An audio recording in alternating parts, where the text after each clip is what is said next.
Everyone, good morning. কেমন আছো? আমার শরীরটা তেমন একটা ভালো নেই।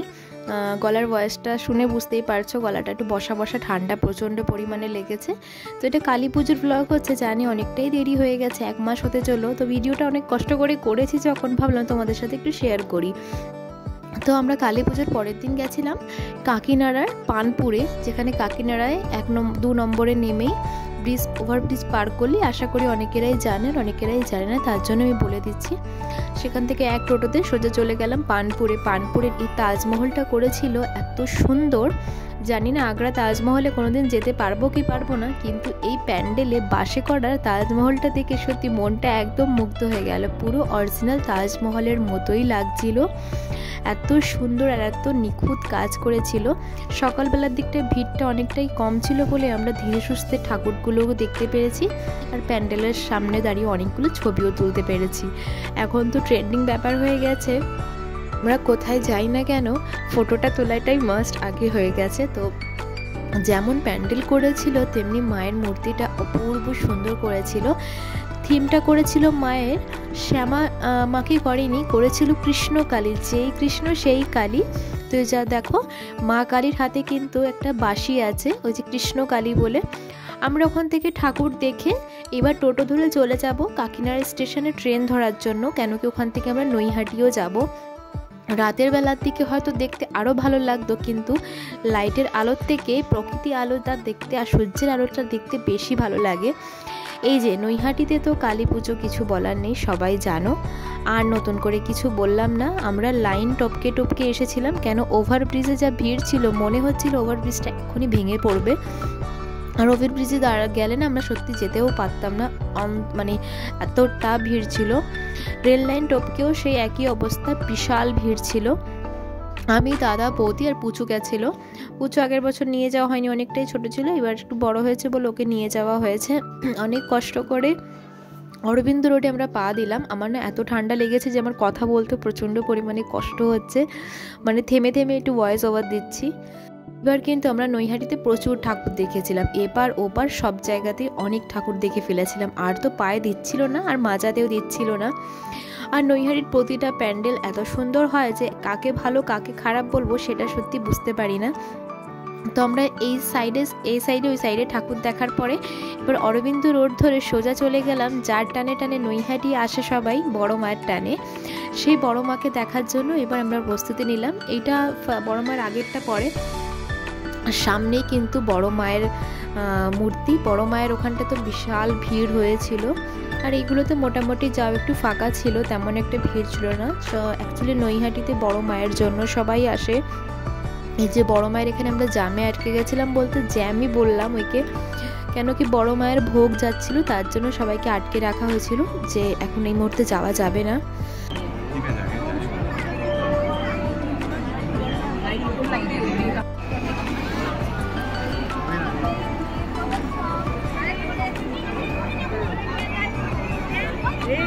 মায়াবী মুখটা দেখার জন্য কত ভক্তরা কত দূর দূর থেকে মায়ের কাছে এসে ইনিতে বিনতি করে, কত জনেরা যেন তো এখানে কান্নার আওয়াজটাই পাওয়া যায়। জীবনে নানান রকমের নানা সমস্যার মধ্যে আমরা পড়েই থাকি, কেউ অল্প কেউ বেশি। তো বড় মায়ের কাছে আসলে সেটা যেন তো দেখা যায়, মনে হয় আমি একাই কষ্ট আছি, কিন্তু বড় মায়ের এখানে আসলে দেখতে পারি যে আমি না একা নয়, আমার থেকে বেশি অত্যাধিক কষ্টে অনেকেরাই আছে। মায়ের কাছে একটাই আমার চাওয়া, যে সবাইকে তুমি ভালো রেখো আর সুস্থ রেখো, আর সবার মনস্কামনা পূর্ণ করো, আর মানুষকে কষ্ট দিও না। বড় মায়ের দর্শন করার পরে সমস্ত মায়ের দর্শনটা ভালোভাবেই করতে পেরেছিলাম। এত দূর থেকে এসে যদি মায়ের মুখটা একটু ভালোভাবে না দেখতে পারলে মনে হয় এত দূরের আশাটাই একদম বৃথা গেল। এখান থেকে অরবিন্দ রোডে ঠাকুর দেখে এবার স্টেশনের দিকে যাব, আর স্টেশনের রাস্তায় এতটা ভিড় ছিল যে ওখান থেকে বেরোতে গিয়ে আমাদের 1 ঘন্টা টাইম ওয়েস্ট ওখানেই হয়ে গেছে, এতটাই ভিড় ছিল। আমার না এত ঠান্ডা লেগেছে, আমার না গলায় কথা বলতে না প্রচণ্ড কাশি হচ্ছে, তার জন্য কিছু মনে করো না, আওয়াজটা জানি একটু অন্যরকম আসছে, বেঁধে বেঁধে যাচ্ছে, আমি নিজেও বুঝতে পারছি। আর এখানে ব্রিজে উঠে আমরা মিনিমাম 20 মিনিট দাঁড়িয়েছিলাম, এত ভিড় ছিল, ভয়ও করছিল ব্রিজটা যদি ভেঙে চুটে পড়ে তাহলে ঠাকুর দেখা মাথায় উঠে যাবে। তারপরে আমরা এপারে মানে 2 নম্বর বলছি 2 নম্বরের দিকে আমরা আসলাম ওপারটায়। এখানে একটা ঠাকুর করেছিল খুব সুন্দর, একটা ভূতের আকৃতি করেছিল। আর এই যে 29 হাত কালী দেখতে, এখানে ক্যামেরায় মাথা আসছে তো মায়ের পা আসছে না, পা আসছে তো মায়ের মাথা আসছে না, ওই অবস্থা হয়েছে। কিন্তু মায়ের মুখটা দেখে মনটা একদম ভরে গেল। এত দূরের থেকে এসেছি, যদি একটু ভালোভাবে ঠাকুর না দেখতে পারি কেমন যেন মনের মধ্যে খুঁতখুত করে। আর এত সুন্দর নৈহাটির লাইটিংগুলো করেছিল, পুরোটা দেখালাম না, একটা ভিডিও ক্লিপ এর মধ্যেই আছে। আর এই যে কোনোদিন বৈষ্ণোদেবী যেতে পারবো কিনা, নৈহাটিতে এসে কিন্তু বৈষ্ণোদেবীর দর্শন করতে পারলাম। এই বৈষ্ণোদেবীতে এত সুন্দর করেছিল, ভীষণ ভালো করেছিল। তারপর ওখান থেকে আমরা হাঁটি পা করতে করতে আর একদিকে পৌঁছলাম, আর একটা প্যান্ডেলের দিকে। এদিকে পুচু একটা বাচ্চাকে দেখে খুব শয়তানি করছিল। ওই হয় না, বাচ্চাকে দেখলেই খুব বেশি আঁকড়ে ধরে, তার জন্য ওর সাথে একটু খেলা করছিল।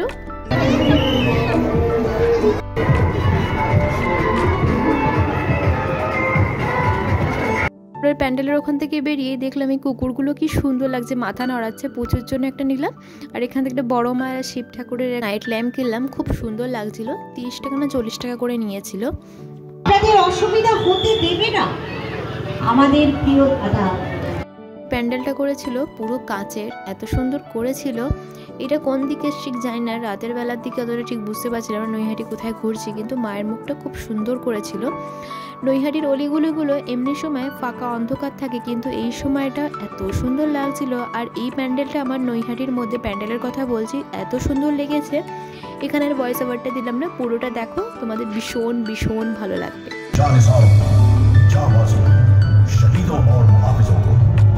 सलाम है, सलाम है, सलाम है, जिन्होंने अपनी बहादुरी की तमन से फतह की एक और बेमिसाल तारीख लिख दी।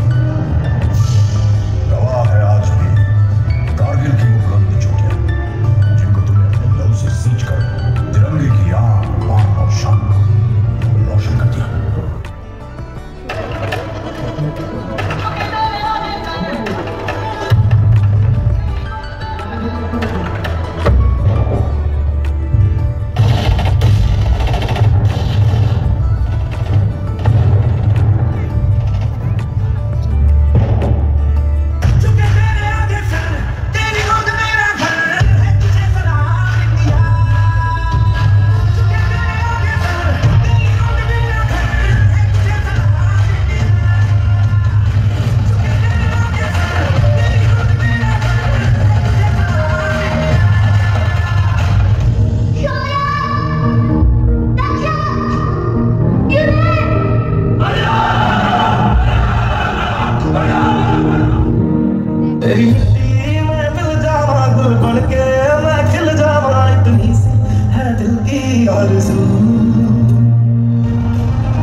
ভারত মাতা কি।